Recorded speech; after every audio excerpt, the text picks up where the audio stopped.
You wanted the best. You've got the best podcast, the hottest podcast in the world. The Chris Voss Show, the preeminent podcast with guests so smart you may experience serious brain bleed. The CEOs, authors, thought leaders, visionaries, and motivators. Get ready. Strap yourself in. Keep your hands, arms, and legs inside the vehicle at all times, because you're about to go on a monster education roller coaster with your brain. Now, here's your host, Chris Voss. Hi, folks. It's Voss here from thechrisvossshow.com, thechrisvossshow.com. Welcome to the big show, my family and friends. It's so wonderful to see you all. Thanks for coming by. Be sure to always refer the show to your family, friends, and relatives. Go to goodreads.com/Chris Voss, youtube.com/Chris Voss, the big LinkedIn newsletter. That thing is killing it over there. Love it. Goes out every weekday. Has all the smartest brainiac stuff on it, the smartest people on the show that we choose. And also, there's the big 130,000 group over there. And follow the new AI podcast, AI at chrisvoss.com. And or AIChrisVoss.com, and the leadership podcast as well. Today we have an amazing leadership discovery and topics we're going to be talking about today. CEOs, all the things that's going on in the world, and all that good stuff. Stuart Andrews is on the show with us today. His book was The Leadership Shift: How to Lead Successful Transformations in the New Normal. And this just came out April 18th, 2022. And it's got the Forbes stamp of approval. You may have heard of Forbes magazine. Yeah, it's got the Forbes stamp of approval. We'll get into what that's all about, et cetera, et cetera. But in the meantime, a little about him. Stuart Andrews is a trusted advisor to management teams and executive boards with over 20 years of experience leading large-scale transformations and serves as an executive coach. He understands the skill set required for leaders of today to navigate under resourcing, unrealistic timelines, and the constant battle to get things done. He's helped numerous leaders with their complex transformations and operating model transitions. With his background on the ground and foresight, he partners with clients to help them grow at an individual and organizational level. Welcome to the show, Stuart. How are you? Great. Thanks so much for the intro, Chris. Appreciate it. It's wonderful to have you. Give us your .com so people can find you on the interwebs. Yeah, just simply stuartandrews.me. There you go. And so, Stuart, tell us about your book. Why did you motivated to write this book? Yeah, thanks for the question, Chris. I think looking back and sort of going through the process of managing these large-scale transformations, a lot of lessons learned, and I thought how best to share it with a lot of leaders today that are looking for insights around what to do and what not to do, and what are the things that we should be thinking about in order to build a highly engaged workforce and drive a competitive advantage. And I thought to, package it all up and put it into a book. And that's what we have today. There you go. Well, awesome sauce. So tell us a little bit about your origin story. Where'd you grow up? Your life? What kind of shaped you and brought you into this field of talking about leadership and advising companies? Yeah, awesome. I actually started off as a computer scientist, so programming, sitting behind a computer screen. But It didn't take me long to discover that I enjoyed working with people more than I did with computers. And so I moved into business analysis, project management, program management, and then transformational roles. I grew up here in Australia and absolutely love it. Yeah, there you go. So, what is it? What are some of the traits that you think leaders need to have in today's world? I think it's important to be very curious and empathetic throughout the process. So, I talk a lot about moving from empathy to now compassionate leadership. So really understanding a 360-degree view of the person that you're dealing with. So what's going on in their life, what's happening in their own personal situations, to really be able to build and help them, drive to the results that you're moving towards. So I think it's important that leaders are not directive and more attuned to listening to the opinions of highly skilled individuals that they've brought into their organization. Definitely. I mean, you know, the one thing I learned over the years as a CEO is I don't have all the answers. And Yeah. I need people to help me find the answers. I need people I'm a collector of great ideas and stories, and but you know, sometimes I don't have all the answers, and sometimes there's that one guy that you'll ask, hey, what do you think about this? And they're like, yeah, and I what one thing I've been really good at over the course of my career is being able to recognize the good idea when it comes. And so I'll pull people, and when some guy will hit it, and you know, I've been sitting there dialing the safe, trying to see how to unlock whatever the issue is, and I'll talk to a guy, and he's got just an angle on the thought, and I'll be like, Mm. "That's the idea right there." And I've done that so many times, my finger usually comes out and goes, "That's the idea." Point at them, and I'm like, "You just saved my butt. You have the idea." And so, being able to pull and not think that you are the center of the universe when it comes to good ideas. It's really important when you say. Yeah, exactly. I mean, you spend a lot of time and effort to hiring highly skilled individuals, so it's important to, take their opinions and listen to what they have to say. Yeah, because I mean, why bother hiring smart people if you're the smartest guy, or if you think Yep. you're the smartest Yep. guy in the room? And if you think you are, yeah, I can tell you aren't right away. Right off the top, that's the first sign that you're not the smartest people in the room. So tease us out a little bit of the book. What sort of things do you have in there? You've got the Forbes Coaches Council has given it its endorsement. Tell us a little about Yeah. some of the tease outs in that book. Yeah, sure. Look, I think maybe if we just set the scene in terms of how the book is structured. So it really looks to help executives ask the right questions, right? Mhm. Which is what I was talking about. So asking more than telling, and then moving into ultimately how do we solve the right problems and focus on those areas that are going to give us the biggest bang for buck. Mhm. And then encouraging the successful execution, right, with the strategic use of teams. So, we need to look at our teams not as and individuals not as a one-stop period in time, but look at how we can continue the growth and build them up, and look at how that growth transforms the organization over time. Mhm. And so, so a lot of the time leaders will get stuck with individuals that come and go for, a quick project, for example. But it's about how do you take all the learnings, the insights, the IP that's developed over that time, and then put that through an innovation hub, and help that organization continue growing. And then ultimately it wraps up with sort of looking at the direction on making how this vision real, right? So how do you really use the ideas and all the inputs that you have to get to your vision, right? To realize it. Hi, folks. Here's Voss here with a little station break. Hope you're enjoying the show so far. We'll resume here in a second. I'd like to invite you to come to my coaching, speaking, and training courses website. You can also see our new podcast over there at chrisvossleadershipinstitute.com. Over there, you can find all the different stuff that we do for speaking engagements if you'd like to hire me, training courses that we offer, and coaching for leadership, management, entrepreneurism, podcasting, corporate stuff. With over 35 years of experience in business and running companies as CEO, I think I can offer a wonderful breadth of information and knowledge to you, or anyone that you want to invite me to for your company. Thanks for tuning in. We certainly appreciate you listening to the show, and be sure to check out chrisvossleadershipinstitute.com. Now back to the show. There you go. So a lot of it comes down to execution then as well. Yeah. I mean, not only do you have to have the right ideas, you have to have the right plan.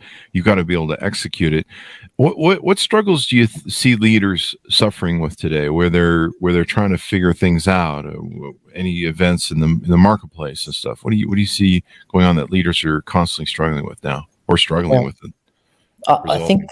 I think that's a very it's a great question, Chris, and it differs from conversations that I have with startups and scale ups to enterprise level, right? So at the bottom end of town, where you're still sort of setting up shop, or you're in the early phases, it could be a number of factors. It could be just simply lack of governance, right? Lack of maturity, lack of being able to bring in the right expertise to help you define your transformational journey.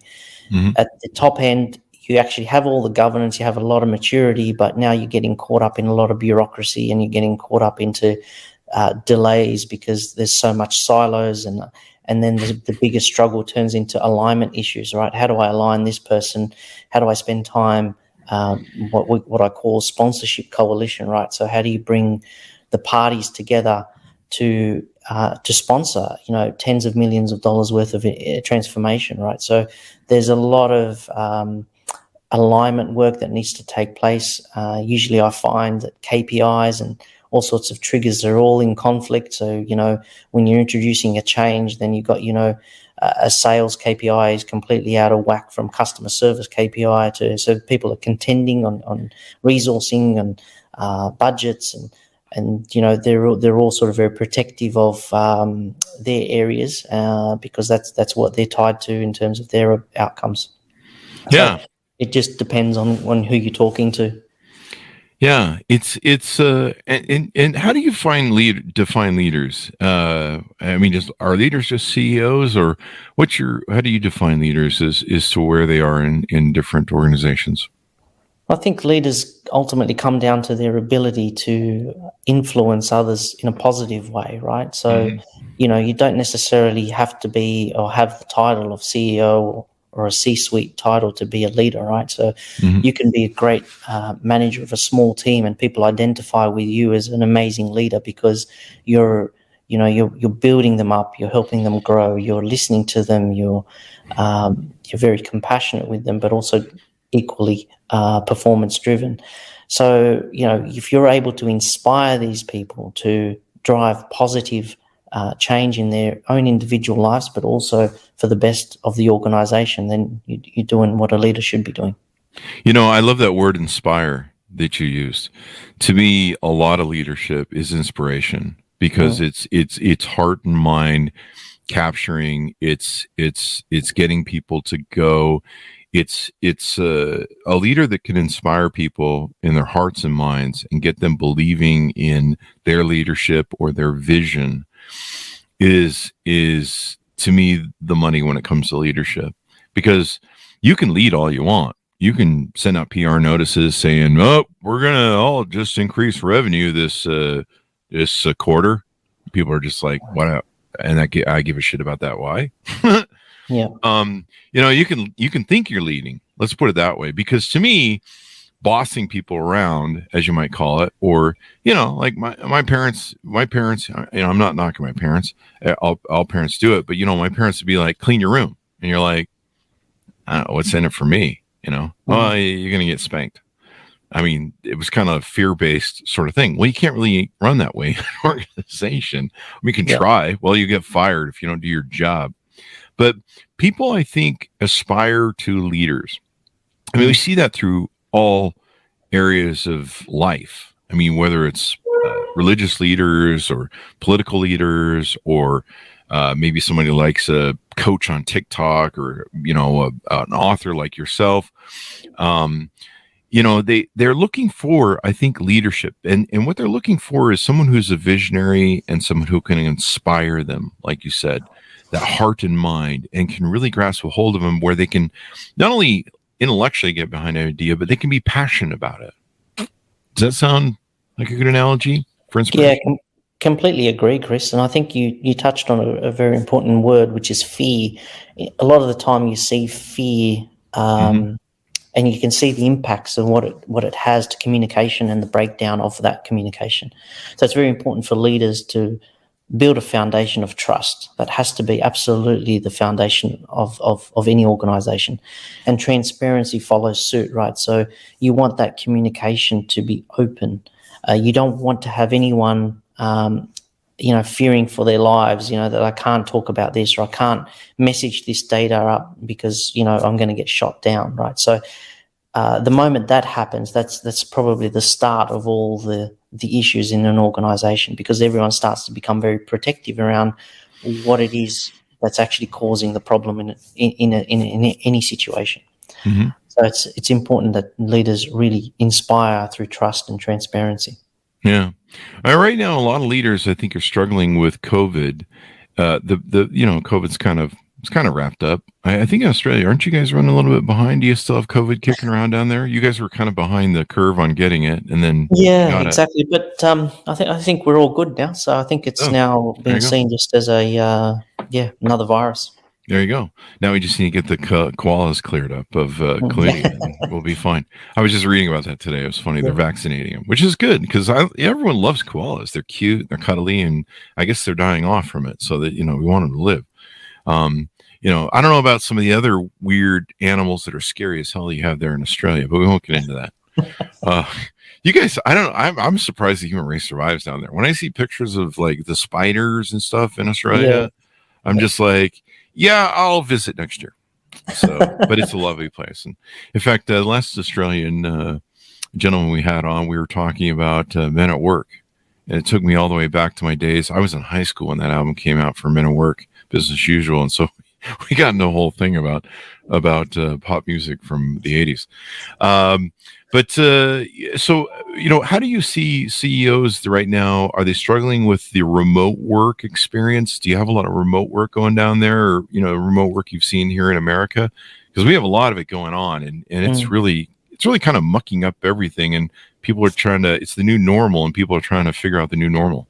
Yeah, I completely agree, Chris. I think still organizations are grappling with it. The majority are. Some are doing really well, and some started remote and hybrid work way before COVID anyway. I know 100 organizations in the US that had amazing hybrid work experiences prior to COVID. So, and they were successful in doing so. So I don't think it's necessarily a new concept. I just think that COVID maybe helped other organizations realize actually it can work. For quite some time, there is some, leadership behaviors or thoughts that thinking that, that productivity can only take place in the workplace. And I fundamentally disagree with that. I think there is a time and place for everything. And I also think that varies by department, at an individual level. You've got to actually allow for right down to the individual level to determine where is the best place for the ultimate productivity, right? So as I talk about, workshops and things like that, they tend to be more productive in a face-to-face environment. You can still have them remote, but the research shows that it's communication traveling through looking at how we speak and looking at our actions, looking at our facial expressions. It's less impact, or I should say less resource intensive on the brain to try and navigate what that other person is trying to tell me when I'm face to face. So, there's a time and place for everything, but doesn't say that, you've got your own individual, I'm working on a document. I can be sitting at home or on the beach or wherever it may be, and I could be working on that document. I could be just as productive, whether I'm there or in the office. So I think some organizations are still trying to work out what that looks like, but it's really not that difficult. It's just about empowering your people to find that happy medium and work collectively throughout the organization to make it work. Most definitely. One of the problems we've had here in America is Zoom burnout. Like I've got friends that work for corporation. They're doing like 12 Zooms a day. Yep. It's just meeting after meeting, and they are just freaking fried. Yeah. I do 2 to 3 shows a day on StreamYard, but I love this and I do it for free. If I had to, because I love talking to brilliant minds like yourself. I love having great guests on the show and finding out what their thing is. I don't have to do it if I don't want to, but I love doing it. It's one of the few things I actually love doing. And, but 3 shows, and there's a lot of work and production that goes on in my background and head and trying to come up with comedy during the show. There's a bit of work to it, but, 3 Zoom meetings for me of podcasts on StreamYard is a bit draining. Like by the 3rd show at the end of the day, I'm squeezing out whatever energy I have left. So I can't imagine doing 10 or 12 Zoom calls. I imagine most of the time you're sitting there just going, what is this idiot talking about in my office? But, to me, I'm good at inspiring people face to face and being in office with people, sitting down, maybe, putting a hand on their shoulder, or pat on their back, or, you have to be careful what you do in office these days, but, having that whole rah-rah. I mean, people feel you when they're around you. There's a feeling they get from you. There's excitement they get. And like you say, I really like how you clarified it. We look at faces and we look at body language, and that has an effect on us. When you see great speakers and they're using different signs and body language, that's part of the whole package of that motivation.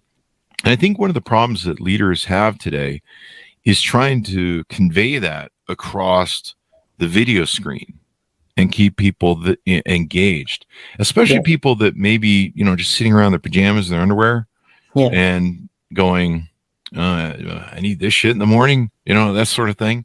I don't know if there's a little bit of a differentiation of your attitude when you're sitting in your home and you're just like, who the fuck is this guy? As opposed to in your office going, who the fuck is this guy? And you're standing at attention, because you want to look good for your coworkers. It's kind of a whole different realm. You're approaching people in their space instead of, the CEO or business space. Any thoughts on that? Yeah, Chris, I think there's two parts to this. I think sometimes leaders are focused on the wrong problem to solve. So what you're describing here to me is a potential lack of engagement conversation, when actually behind the scenes, that lack of engagement relates to the culture of the organization. Because I could still be in my PJs and I could be super excited to wake up in the morning and I'm happy about the work that I'm doing, who I'm working for, and what I do, right? Mm-hmm.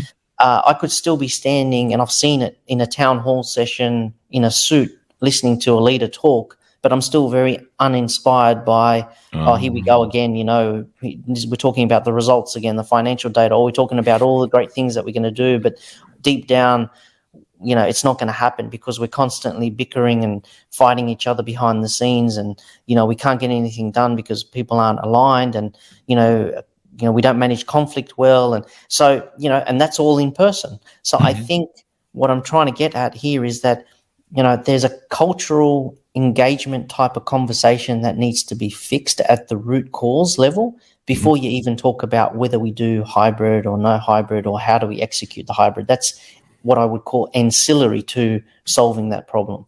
Then there's the other issue, which is, so the culture is quite well, and we're doing that amazingly great at the moment, but we're struggling with the balance. And I think leaders are then coming out and talking about, well, you must come into the office 2 days a week or 3 days a week. Again, it's missing the point.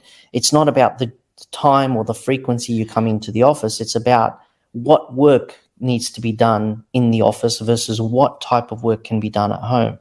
So again, we need to be talking about why are we pushing people into the office, and if you help take them on that journey, then there's an educational piece that will get the buy-in.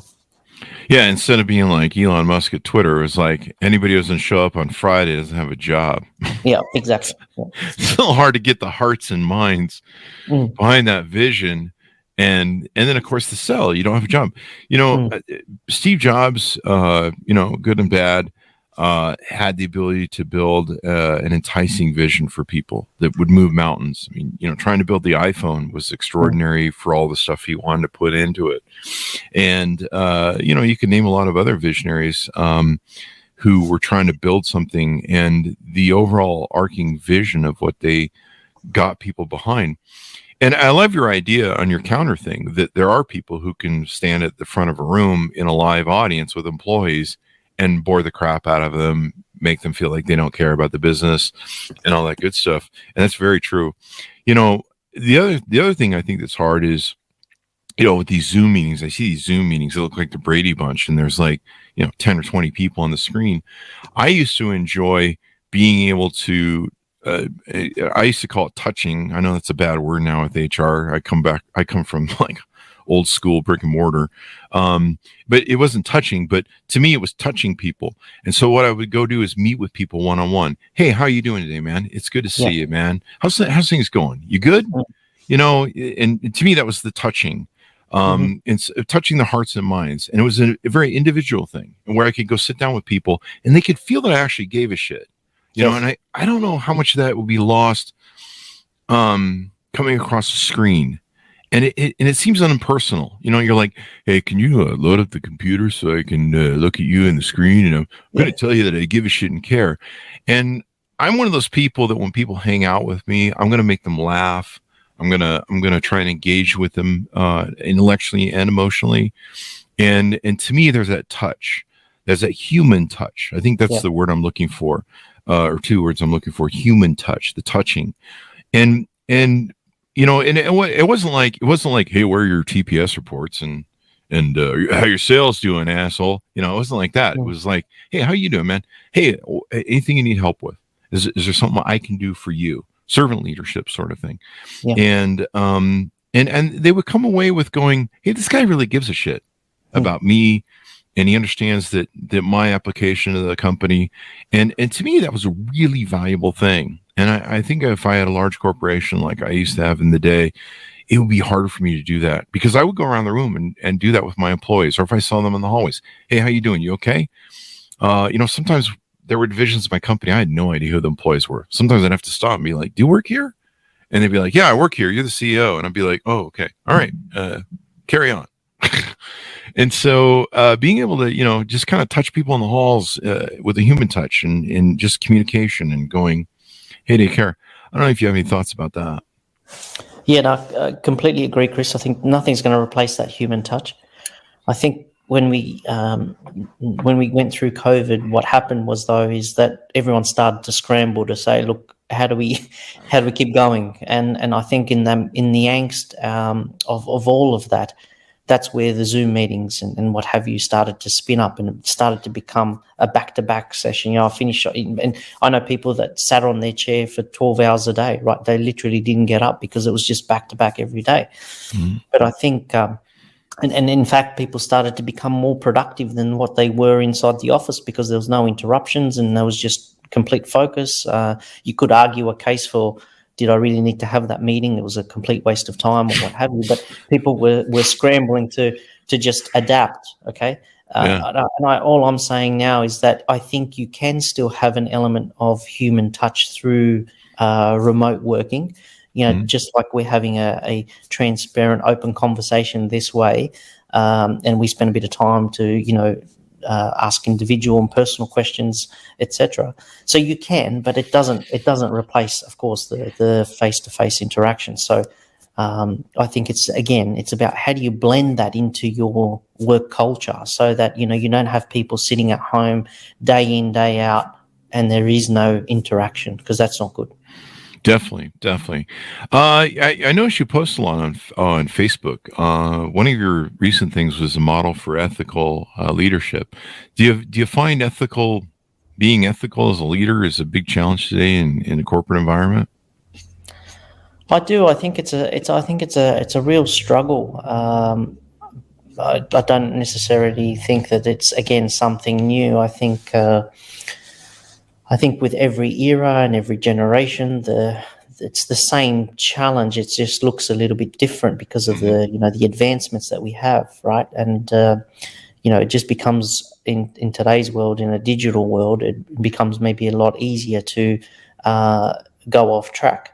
So I think it's important that it's revisited and it's refocused, and it's really about how do you ensure you're not a hypocrite, right? So how do you ensure that what you stand for is actually what you are doing? Because that's really a key driver for people to be, that have that sense of purpose and enjoyment and satisfaction for who they work for.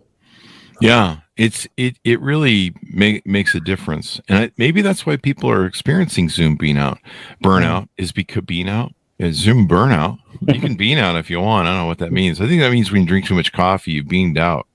I've had those moments in my life. Too much coffee.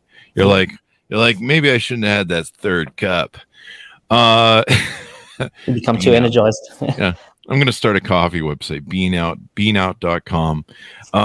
Maybe it's how to get off coffee. I don't know. Anyway, what about teams? You talk a lot about teams I see on LinkedIn. What do you think is important on team building and CEOs building teams and getting high performance out of them? Yeah, you're right. There is a lot of focus on teams, right? And I think one of my recent posts that I did that seemed to be supported quite well by a lot of followers is that I put a model for 5 key dimensions, which was to listen to your team members, and we talked about that at the beginning of this conversation. We also need to be more open, right, around how approachable am I in terms of being able to discuss anything, right? Mm-hmm. So that we remove that fear factor. Mm-hmm. Through trust and transparency. And as you said, about that human touch, well, that's referred to as how do you engage at a personal level, right? To really go beyond the hard skills and the technical competencies that we're looking for and the work that we're doing on a day-to-day, but really engage at an individual level and have conversations that are, maybe nothing to do with work, right? But really help build and foster that relationship. Then we look at evaluating how we're doing in terms of performance. So again, it's balancing that heart and sort of compassionate leadership with performance management, right? But at an appropriate level, and looking at how leaders can do a comprehensive review of what's going on and get down to root cause analysis, right? There's not enough of that because a lot of the time, especially at sort of enterprise organizations, by the time the data is summarized and then summarized again, and people spend so many hours on PowerPoint presentations and by the time you're trying to make a decision, you're making a decision about a completely different story. So you don't have the right facts, you don't have the root cause analysis there to sort of sit down and unpack it and really dig deeper into looking at options and having this type of free conversation. But instead you're tied to a one-slide, a summary of a summary that's lost a lot of meaning and a lot of context. And so the decisions that are being made are, ultimately not the right ones. Definitely. It makes all the difference. Anything you want to touch on about leadership, your book, what you're working on and what you're doing right now? I think right now it's about how do we drive a message around, how do leaders become better leaders and inspiring others. So a lot of my work now is helping leaders and coaching their teams, spending time with them. And the best thing that they come back to saying is that was great or that was a good experience because there was a reflection. And I think that's probably the focus, is to give people more time to reflect. The more time there is on reflection, the more time we're able to evaluate and look at what's working well, what's not working well, and sort of improving, which is that growth mindset that I'm really trying to push through, Chris. It's to, how do we all build a growth mindset, which is it's okay to take constructive feedback. It's okay to, have conversations that maybe push us outside our comfort zone, but that's important for continued growth. There you go. Well, this has been really insightful to have you on the show. I really appreciate it, Stuart. Thanks, Chris. I've really enjoyed having the conversation with you, and would love to do it again sometime. There you go. Give us your .com so people can find you on the interwebs. Yeah, awesome. So it's just simply www.stuartandrews.me. Stuart is Stuart, Andrews.me. There you go. And order it up, folks. Wherever fine books are sold, you can find it at Amazon and other great places. The Leadership Shift: How to Lead Successful Transformations in the New Normal, which is definitely always changing. So it's good to keep up with it.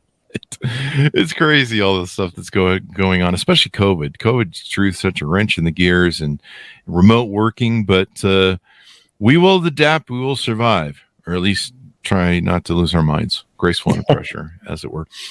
So thanks so much for tuning in. Go to goodreads.com/Chris Voss, youtube.com/Chris Voss, all those crazy places. We're on the internet. I think we're even on TikTok, so search for us over there.